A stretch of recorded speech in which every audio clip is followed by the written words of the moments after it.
There are movies I like, and there are movies I love.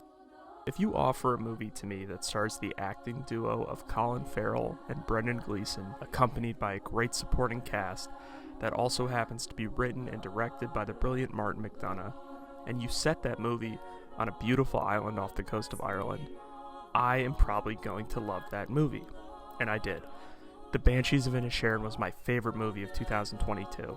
It uses a simple concept to tell a story that weaves together deeply meditative thoughts on life, personal legacy, friendship, family, and the daily dramas we often find ourselves in. I'm Greg with the scene I like, and these are three of my favorite moments from the Banshees of Inisherin. A bit of housekeeping first. So this is a different style of video than the previous three I've done. Instead of focusing on a single scene, I'm going to focus on different moments throughout a given movie. My goal moving forward is to experiment with some different styles of video on this channel in an attempt to keep it active, so we'll see how it goes. Let me know what you think. I hope you guys like it. But enough about that, let's get into the video. So the first moment I'm going to talk about is a really minor moment, but I absolutely love it. It happens in the first 10 minutes of the movie. We've already seen Colin Farrell's character Palrig stop by Gleeson's character Colum's house. Colum has ignored Palrig in regards to going to the pub. Palrig gets confused, and then he stops back home to talk to his sister Siobhan. Then, ultimately, he decides to head to the pub alone. The bartender at the pub, John Joe, surprised to see Palrig without Colum, suggests Palrig go try to fetch Colum again. And in just the first few minutes of the movie, Palrig has already hit his daily step count. When Palrig gets back to Colum's house, he finds it empty and decides to have a look around. In the script, Colum's house is described as being decorated with musical and esoteric details. While Palrig has a look around, he finds a mask hanging from a wood beam, and this is the first moment I really love. We'll come to find out later that the central reason Colin breaks off his friendship with Palrig is because he finds him dull, and I think this is the first hint of his dullness. Rather than appreciate the artwork on the outside of the mask like you might expect an adult to do, he immediately puts it over his face and wears it, kind of more like what a child might do with a mask. It's interesting to me that this wasn't in the script, so we do have to wonder how this moment came to be on set. Whether it was Colin Farrell's decision, or Martin McDonagh's, or a collaboration between the two of them, I don't think it's just a throwaway moment, and I say that because McDonagh is a very intentional writer and director, and in all of his movies, each beat seems to really serve a purpose. So outside of it showing that Palrig might not be the brightest bulb, what else could it mean? My thought is him putting the mask over his face suggests a turn in character later in the movie. The tension between he and Colin leads to a situation that forces Palrig to go from I'm Pádraig Sullivan, and I'm nice. To But tomorrow, Sunday, God's day, around 2, I'm going to call up to your house and I'm going to set fire to it, and hopefully you'll still be inside.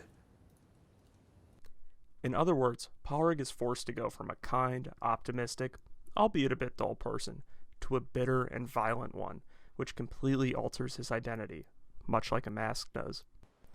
My second favorite moment, and again, it's a very brief one, is just a short time later in the film. It's when Palrig is on the way to the pub for his second time in the same day. He hears some gunfire across the water on the mainland, and he stops and listens to it.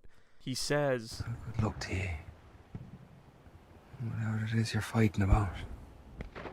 I think most of us can probably catch that he's saying that as much to the people fighting in the Irish Civil War on the mainland as he is to himself and his current situation with Colin. Now, while the mask moment I think serves to show a bit of Palrig's dullness, I don't think his lack of understanding of the war is trying to do the same thing. And I say that because this is 1923, they live on a secluded island, and so they're maybe not getting a ton of info about what's happening. I also say that because various other characters throughout the movie express kind of a general confusion about what's going on with the war across the water. Okay, so what's the point of showing that they're secluded? Well, I think it's important to the story to understand how small Palrig's world and worldview is, so that we can really feel his pain and confusion when Colin cuts him off. If this movie is set in, say, Dublin, a bigger city, Palrig could easily find new friends, but being that they're on the fictional island of Inisherin, where people and things to do are few, Colin severing ties with Palrig is a massive part of his life that just goes away overnight. The third moment I love happens sometime later in the movie. It's after Paurig has gone into town to go to the shop called O'Riordan's. He runs into the police officer Pater, who Paurig is not fond of. Paurig mouths off to him, and then as he exits the shop, the police officer beats him up, leaving him writhing on the ground in pain.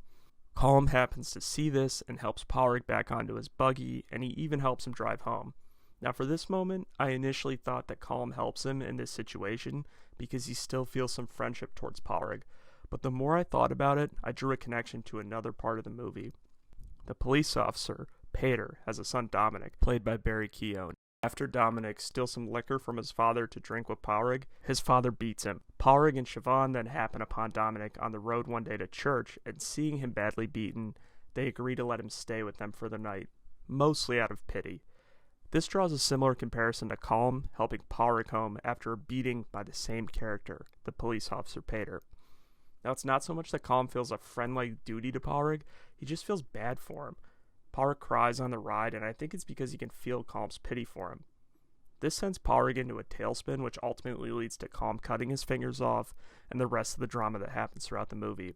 This moment ends with a beautiful fork in the road that literally and metaphorically sends Paurig and Colin in two different directions. These three moments all happen in the first half of the movie. We are shown a bit of Paurig's dullness before we are told about it. We are given an idea of how secluded the characters on this island are, which allows for what should be a simple fight between two friends to turn into something cinematic, and we see that by the midpoint of the movie, the only thing Colin has left for Paurig is pity, and he can cut him out of his life as easily as he can cut off one of his fingers. Now before I cut you all off, one bonus moment is when Paurig walks to the pub with his miniature donkey later in the movie. As he gets to the pub, he ties Jenny, the donkey, right next to Sammy, Colm's shepherd. In the script, it has them nuzzling, but that doesn't happen in the movie.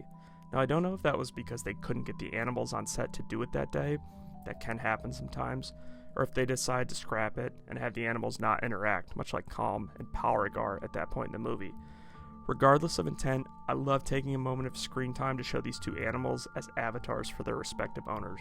Paurig's a miniature donkey, perhaps a bit sad and pathetic, and Colm's dog, a shepherd, smart and alert.